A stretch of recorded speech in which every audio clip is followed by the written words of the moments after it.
मैं जी भर जीऊं, मैं मन से मरूं, मैं लौट कर आऊंगा, कूच से क्यों डरूं। ये पंक्तियां हैं पूर्व प्रधानमंत्री अटल बिहारी वाजपेयी की। आज 25 दिसंबर को भारत रत्न से सम्मानित पूर्व प्रधानमंत्री अटल बिहारी वाजपेयी की 99वीं जयंती है। सिर्फ बीजेपी ही नहीं, पूरा देश उन्हें श्रद्धांजलि दे रहा है। बीजेपी के देश भर के मुख्यालयों पर श्रद्धांजलि कार्यक्रम का आयोजन किया गया। लेकिन कौन है अटल बिहारी वाजपेयी जिन्हें देश इतना याद करता है? चलिए आपको बताते हैं अटल बिहारी वाजपेयी के जीवन और उनके राजनीतिक करियर के बारे में। नमस्कार, आप देख रहे हैं नवतेज टीवी की स्पेशल रिपोर्ट। मैं हूं आपके साथ इशिता सक्सेना।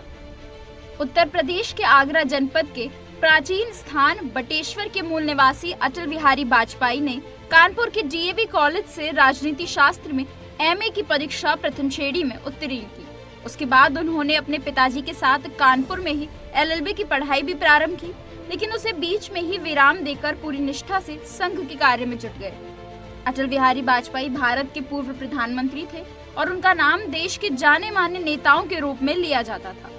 वाजपेयी 3 बार भारत के प्रधानमंत्री रहे। सबसे पहले 1996 में 13 दिनों के लिए वे प्रधानमंत्री बने, लेकिन बहुमत साबित नहीं कर पाने की वजह से उन्हें इस्तीफा देना पड़ा। दूसरी बार वे 1998 में प्रधानमंत्री बने, लेकिन सहयोगी पार्टियों के समर्थन वापस लेने की वजह से 13 महीने बाद साल 1999 में फिर आम चुनाव हुए और 13 अक्टूबर साल 1999 को वे तीसरी बार देश के प्रधानमंत्री बने। इस बार उन्होंने साल 2004 तक अपना कार्यकाल पूरा किया। अटल बिहारी वाजपेयी देश के उन नेताओं में से एक रहे जिन्हें पार्टी के दायरे के बाहर भी सम्मान मिला और फिर साल 2014 के दिसंबर में अटल बिहारी वाजपेयी को भारत रत्न देने का ऐलान किया गया और मार्च 2015 में तत्कालीन राष्ट्रपति प्रणब मुखर्जी ने प्रोटोकॉल तोड़ा और अटल बिहारी वाजपेयी के घर जाकर उन्हें भारत रत्न से सम्मानित किया। भारत रत्न एक ऐसा सम्मान है जो राजनीति, कला, साहित्य और विज्ञान के क्षेत्र में किसी विचारक, वैज्ञानिक, उद्योगपति, लेखक और समाज सेवी को दिया जाता है। इसी के साथ अटल बिहारी वाजपेयी हिंदी कवि, पत्रकार और एक प्रखर वक्ता भी थे। वे 4 दशकों से भारतीय संसद के सदस्य थे। वो लोकसभा में 10 बार और 2 बार राज्यसभा में चुने गए थे। उन्होंने लखनऊ के लिए संसद सदस्य के रूप में कार्य किया। साल 2009 तक उत्तर प्रदेश जब स्वास्थ्य संबंधी चिंताओं के कारण सक्रिय राजनीति से सेवानिवृत्त हुआ, अपने जीवन राष्ट्र स्वयंसेवक के प्रचारक के रूप में आजीवन अविवाहित रहने का संकल्प लेकर प्रारंभ करने वाले वाजपेयी राष्ट्रीय जनतांत्रिक गठबंधन राजग सरकार के पहले प्रधानमंत्री थे। उन्होंने गैर कांग्रेसी प्रधानमंत्री पद के 5 वर्ष बिना किसी समस्या के पूरे किए।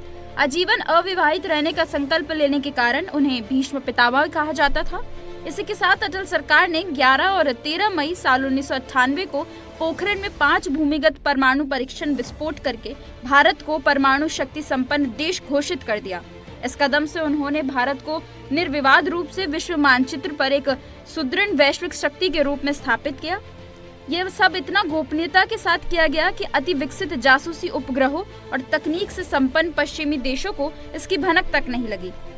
यही नहीं, इसके बाद पश्चिमी देशों द्वारा भारत पर अनेक प्रतिबंध लगाए गए, लेकिन वाजपेयी सरकार ने सबका दृढ़तापूर्वक सामना करते हुए आर्थिक विकास की ऊंचाइयों को छुआ।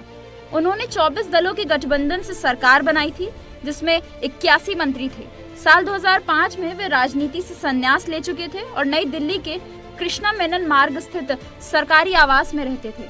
16 अगस्त साल 1918 को लंबी बीमारी के बाद अखिल भारतीय आयुर्विज्ञान संस्थान दिल्ली में श्री वाजपेयी का निधन हो गया। वे जीवन भर भारतीय राजनीति में सक्रिय रहे। नवतेज टीवी भारत के पूर्व प्रधानमंत्री अटल बिहारी वाजपेयी को श्रद्धांजलि अर्पित करता है। Bureau report, Navtej TV.